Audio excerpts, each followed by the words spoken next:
आज ही Doubtnut app download करें। Doubtnut पर होगा अब आपके सभी मैथ्स, केमिस्ट्री, फिजिक्स और बायोलॉजी डाउट्स का सफाया। बस अपने क्वेश्चन की फोटो खींचो, उसे क्रॉप करो और तुरंत वीडियो सोल्यूशन पाओ। Download now. Good morning students, तुम्हारा आज का क्वेश्चन है with the help of a circuit diagram explain how a metre bridge can be use to find unknown resistance of a given wire. ठीक है, तो basically देखो हमें सर्किट डायग्राम से बताना है मीटर ब्रिज की मदद से मैं अननोन रेजिस्टेंस कैसे कैलकुलेट कर सकता हूँ। ठीक है, नॉट सो हार्ड, ट्राई करते हैं इस क्वेश्चन को सॉल्व करने के लिए। देखो मैं पहले बता देता हूँ, जो मीटर ब्रिज होता है ना, ये व्हीटस्टोन ब्रिज के प्रिंसिपल के पे काम करता है। ठीक है, देखो ज़रा, ठीक है,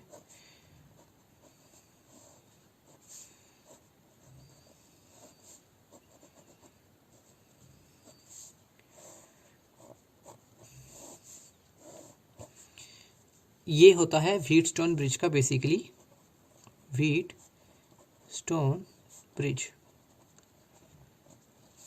ठीक है, तो व्हीटस्टोन ब्रिज है, इसमें यहाँ पे लगता है R1, R2, R3, R4। ठीक है, और ये बीच वाला R5। व्हीटस्टोन ब्रिज का जो प्रिंसिपल है ये बेसिकली क्या बोलता है कि इफ़ इन दोनों का रेशो यानी कि R1/R2 का रेशो इक्वल हो जाता है R3 और R4 के बराबर, मतलब R3/R4, तो इसी कंडीशन में करंट फ्लोइंग थ्रू R5, इस वाली ब्रांच में जो करंट फ्लो करता है ये ज़ीरो हो जाता है। ठीक है, ये है बेसिकली व्हीटस्टोन ब्रिज का प्रिंसिपल और इसी का इस्तेमाल किया गया मीटर ब्रिज के अंदर।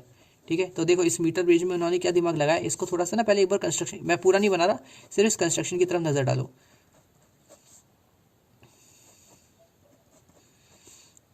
क्या इस कंस्ट्रक्शन को ऐसे रीबिल्ड किया जा सकता है? देखो ये वाला रेजिस्टेंस ये बना दिया, ये रेजिस्टेंस ये बना दिया, ये रेजिस्टेंस ये बना दिया, ये रेजिस्टेंस ये और बीच वाला ये। ठीक है, इट्स जस्ट मैंने इस स्ट्रेट वायर को ऐसे स्ट्रेट ही लगाने के देखा, ऐसे करके दिखाया है बस। ठीक है, रेजिस्टेंस अभी भी सब कुछ सेम रखा है। अब मैं क्या कर सकता हूँ, मैं इस वायर को ऐसे दो पार्ट्स में अलग अलग बनाने की जगह, दो अलग अलग रेजिस्टेंसेस की जगह एक स्ट्रेट वायर बना देता हूँ जिसके पास खुद में रेजिस्टेंस होगा। ठीक है, मैं इसको कन्वर्ट कर रहा हूँ कुछ इस तरीके से। एक वायर ये रहा, ठीक है, अब ध्यान से देखते जाना। एक वायर ये रहा और यहाँ से लेके यहाँ तक मैंने एक और वायर लगा दिया जिसके पास बेसिकली खुद का रेजिस्टेंस है। ठीक है, ये रेजिस्टिव वायर है एक तरह का, और इस पूरी चीज़ की लेंथ है ना, वो है 1 मीटर्स, इस पूरे वायर की लेंथ। और ये वाला जो पैनल, ये वाला जो ब्रांच है ना, इस ब्रांच की जगह मैंने एक्चुअली कुछ नहीं किया, सिर्फ एक वो बना देना है, गैल्वेनोमीटर। देखो ऐसे एक गैल्वेनोमीटर उठाया विद अ जॉकी। ठीक है, अब बेसिकली जब सोचो इस जॉकी को मैं यहाँ टच कर दूंगा तो बेसिकली क्या हो गया, ये यही बैंड तो बन गया ना।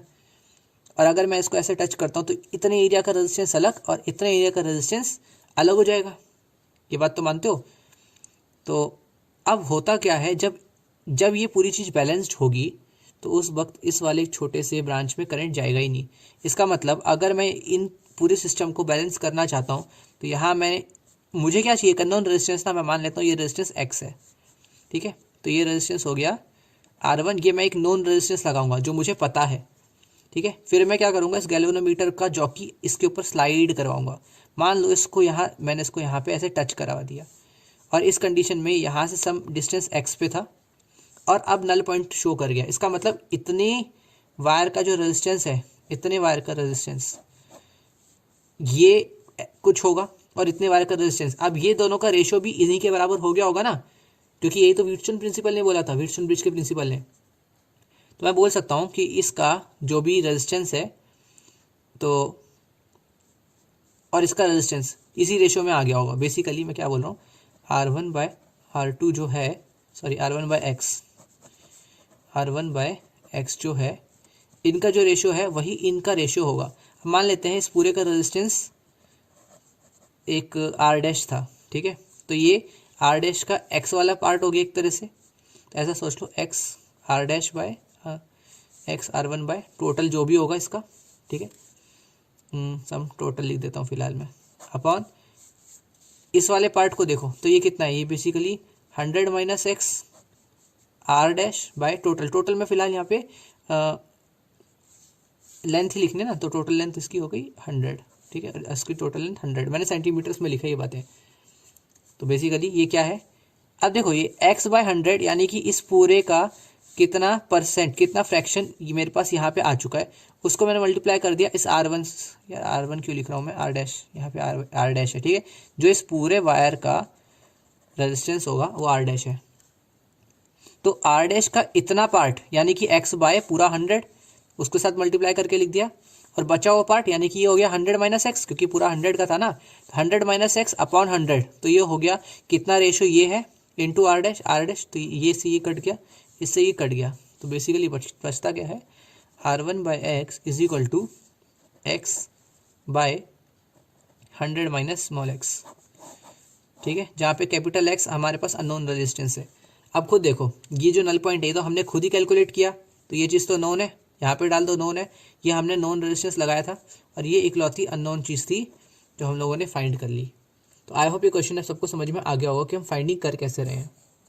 क्लास 6 से 12 से लेके नीट, IIT, जेईई मेंस और एडवांस के लेवल तक 10 मिलियन से ज़्यादा स्टूडेंट्स का भरोसा। आज ही डाउनलोड करें डाउटनट ऐप या व्हाट्सएप कीजिए अपने डाउट्स 8400 400 400 पर।